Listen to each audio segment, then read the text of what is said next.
ጤና ይስጥልኝ። እንዴት ናችሁ? ደህና ናችሁ ወይ? የዩቲዩብ ቻናል ተከታታዮች፣ ወዳጆች፣ አክባሪዎች፣ የምወዳችሁ የማከብራችሁ እንዴት ናችሁ? ደህና ናችሁ ወይ? ይህን ዩቲዩብ ቻናል ሼር በማድረግ ሰብስክራይብ እያደረጋችሁ ያላችሁ አመሰግናለሁ። ሌሎቻችሁም ያላረጋችሁ ካላችሁ ሰብስክራይብ አድርጉት። ዛሬ ወደ ሆነ ጉዳይ እገባለሁ ማለት ነው።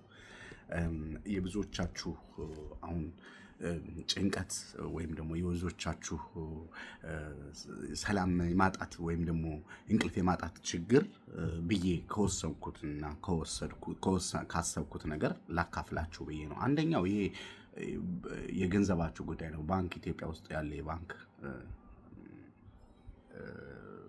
ሁኔታ ነው እና ብራችን ገብቶ ቼክ ማድረግ አልቻልንም፣ ማየት አንችልም፣ ተከልክሏል።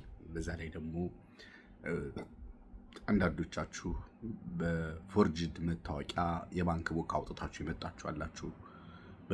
በፎርጅድ መታወቂያ የባንክ ቡክ ያወጣችሁ ሰዎች በጣም አሳሳቢ ነው የሚሆነው፣ ምክንያቱም ትክክል አይደለም። ሌላው ደግሞ ከባንክ ሰራተኞች ጋር ኮንታክት አታድርጉ፣ በጣም ሌቦች ናቸው። ንብረት ገንዘብሽን ወደ ሌላ አካውንት ሼር ነው የሚያደርገው። ምክንያቱም ፊርማሽን ያውቀዋል፣ መታወቂያሽን ያውቀዋል። እንዳንቺ አይነት መታወቂያ ተሰርቶ እንዳንቺ አይነት ፊርማ የሚፈርም ሰው ተገኝቶ ከባንክ አካውንትሽ ብርሽ ይወሰዳል። ተጠንቀቁ ብዬ ተናግሬያለሁ። ጥንቃቄ ያደርጉ እህቶች። ለእናንተ እኮ ነው የሚጠቅመው፣ ለሌላ ነገር አይደለም። ለእናንተ ነው የሚጠቅመው። ከባድ ብር ከ500 ሺህ ብር በላይ ያላችሁ ሰዎች ደግሞ ነገ ዛሬ ሳትሉ ሂዳችሁ ባንክ አካውንት ያላችሁን ብር ቼክ አድርጋችሁ አስተካክላችሁ ሞባይል ባንኪንግ አውጥታችሁ ተመልሳችሁ ኢትዮጵያ ውስጥ ጠቅላችሁ ለምትገቡ ሰዎች የሆነ ስራ እስካልጀመራችሁ ድረስ ሞባይል ባንኪንግ ባታወጡ ይመረጣል። ለምን? ሌባ 4 ዲጂት ነው ከሞባይልሽን ነጥቆ ፓስወርድሽን አስሞልቶ ገንዘብሽን ያስወስድብሻል። ተጠንቀቁ ምለው ለዛ ነው። እዛ ሄዳችሁ ኤቲኤም እና ሞባይል ባንኪንግ ባታወጡ መልካም ነው።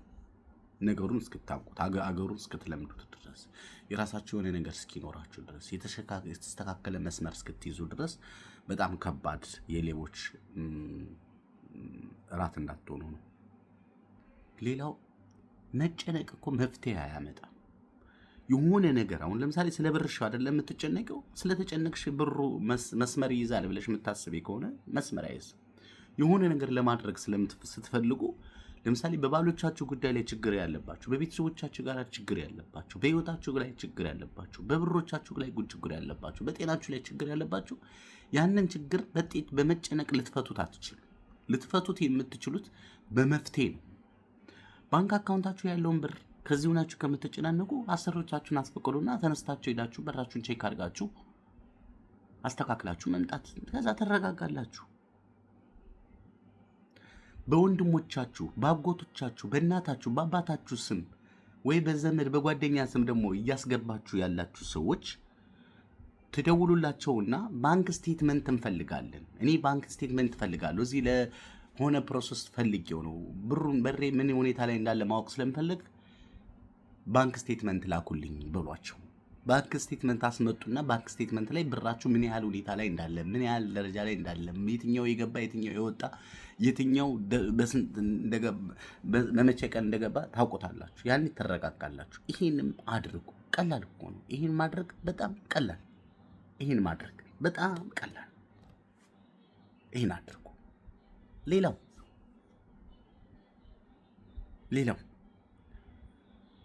ጤናችሁ ጉዳይ ላይ የሚያስጨንቃችሁ ሰዎች አላችሁ አይደል? ለምን ትጨናነቃላችሁ? ሕክምና ማድረግ እኮ ነው መፍትሄው። ራስን መጠበቅ ነው መፍትሄው። ውሃ ጠጪ ስትበይ ውሃ አይወርድልኝም ካልሽ ኩላሊትሽ ስለታመመ መጨነቅ መፍትሄ ታመጫለሽ? አታመጭ። ፓራስታሞል ብቻ የዋጥሽ ራስ ምታት ገድሌ ብለሽ በየቀኑ ፓራስታሞል ከምትወጪ በቂ እንቅልፍ መተኛት፣ ራስን ማረጋጋት። የራስ ምታት ትልቁ ችግር እሱ ነው። አንዱ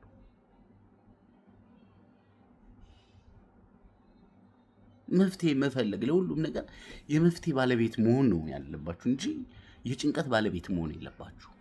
በዛ ላይ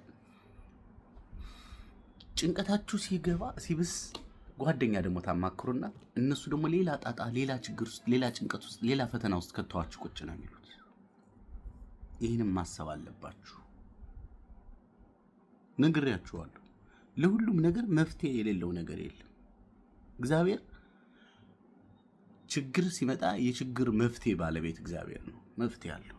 የፈጣሪ ምክንያት አለው ለሁሉም ነገርና መፍትሄ አለው። መጨናነቅ አይደለም መፍትሄው።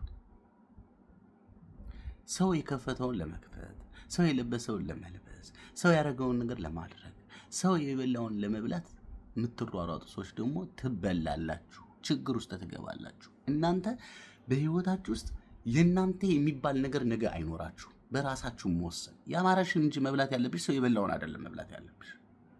የምትፈልጊውን ነው እንጂ ገዝተሽ መልበስ ያለብሽ ሰው ስለለበሰው አይደለም መልበስ ያለብሽ። እውቀቱ ያለሽን አገኝበታለሁ፣ አተርፍበታለሁ፣ ጠቀምበታለሁ ያልሽውን ነው እንጂ ንግድ ቤት መክፈት ያለብሽ። ያቺ ጓደኛሽ ስጋ ቤት ስለከፈተሽ ስጋ ቤት መክፈት አይጠበቅብሽ። የብዙዎቻችሁ የሰው ነገር ነው የምታዩ። ስለዚህ የሰው ነገር ማየት ችግሩ መጨረሻ ላይ ጉዳት ነው። ራሳችሁን ምሰሉ፣ ከራሳችሁ ጋር ተመሳሰሉ፣ ከራሳችሁ ጋር አውሩ ምለው ለዚህ አሁን ረጅም ጊዜ የተቀመጣችሁ እዚህ ሀገር ላይ ብልጥ ልትሆኑ ይገባል። ከብዙ መከራ ከብዙ ፈተና በኋላ ድጋሚ አሁንም እዛ ችግር ውስጥ እንዳትገቡ ልትጠነቀቁ ይገባል።